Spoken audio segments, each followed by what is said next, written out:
Welcome to a shoutcast of a match of Hearthstone. We're finding an opponent now. And in this match, we are playing as Garrosh Hellscream, the Warrior.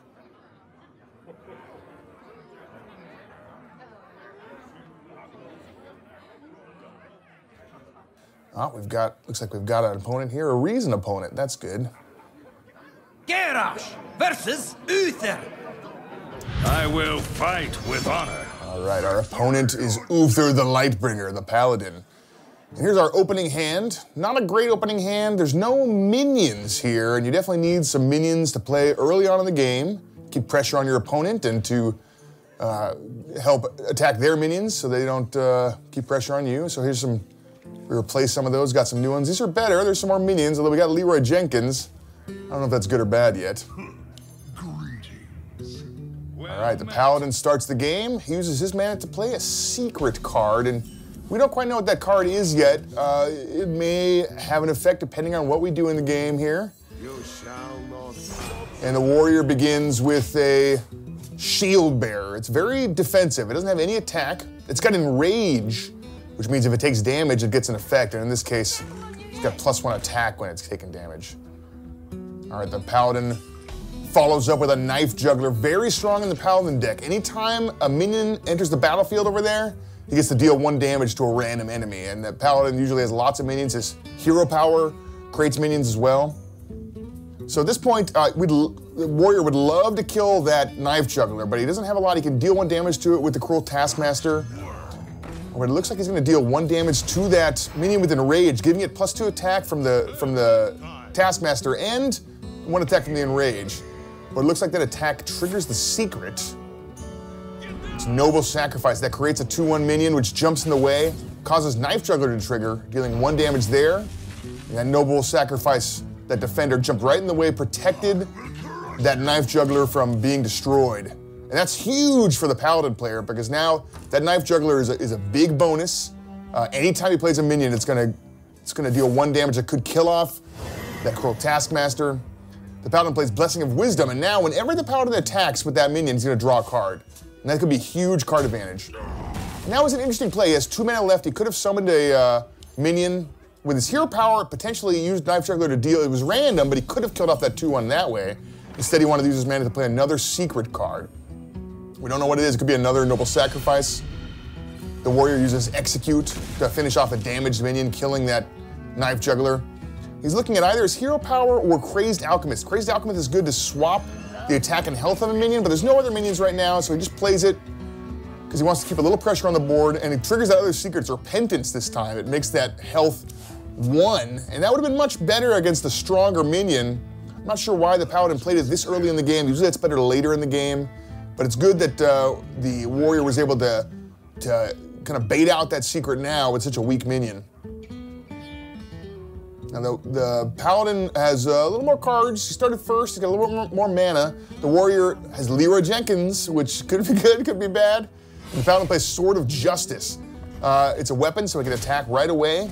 And he can use those durability to attack, or anytime he plays a minion, it'll use 1 of the durability on that weapon to buff that minion, give it a little extra attack and health. So he's got Leroy Jenkins, but Leroy Jenkins, maybe not as good right now as this Kokron Elite. Kokron Elite's got charge, it can attack right away, gets in there for 4 damage. It's got 3 health, so it can withstand attacks from that sword. And the Paladin now playing some minions that are gonna get a little bit bigger because that's Sword of Justice. Every minion the Paladin plays gets a little bit stronger. And he plays the Secret Keeper, who gets even stronger every time a secret triggers. So if he's got any more secrets, that could get out of control. The Warrior draws Whirlwind, that deals 1 damage to everything, including your guys, which could be good if you have effects that care about guys being damaged. And the Warrior goes right in to attack Uther directly, and then he plays Leroy Jenkins. Now Leroy summons Whelps for your opponent when you play him. And those Whelps got a little bit bigger because that's Sword of Justice. So he used up those last 2 durability, probably not on the guys he wanted to, but he's given Uther a lot of Whelps. Now Uther's down to 14, so he's a little bit low, but now he's got a much better board position. He's got that Harvest Golem on the left side. He's got Death Rattle, which means whenever it dies, it has an effect. Garrosh, you are not fit And there's Cairn Bloodhoof, also has a death rattle effect. It summons Bane Bloodhoof, his successor. There goes that Harvest Golem, who summons a damaged Harvest Golem when he dies. And Cairn has a custom sound effect when he goes against Garrosh to call him out specifically. All right, the Warriors got Brawl here. That takes every minion on the playfield. They get into a big fight and only one of them remains. Oh, and this is great for the Warrior. The Whelp is the last one standing, which is the worst minion on the Paladin side, but causes Cairn Bloodhoof to die, which ends up summoning his successor, Bane Bloodhoof. He's just as strong as Cairn, though. All right, so now the Paladin, follows up with Illidan Stormrage, and it's unfortunate because the Warrior had to discard Big Game Hunter, which is a great card. It kills a minion with 7 attack, which would have killed Illidan. Now this is starting to turn around here. The Warrior down to 19 health. He's got huge minions as the Warrior draws Arcanite Reaper. Now Reaper would definitely finish off Bane Bloodhoof, but he'd really like to be able to finish off Illidan so he doesn't take 7 damage next turn. It looks like he's going to slam Illidan. Slam deals 2 damage, and if it survives, you draw a card. And that means he definitely survived there, so he's going to finish him off with Arcanite Reaper. He does take 7 immediately.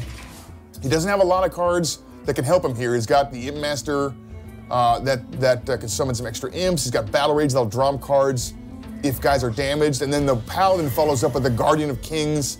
It's a huge minion. It also heals him as he lays down another secret. And it's starting to look pretty bad for the Warrior here.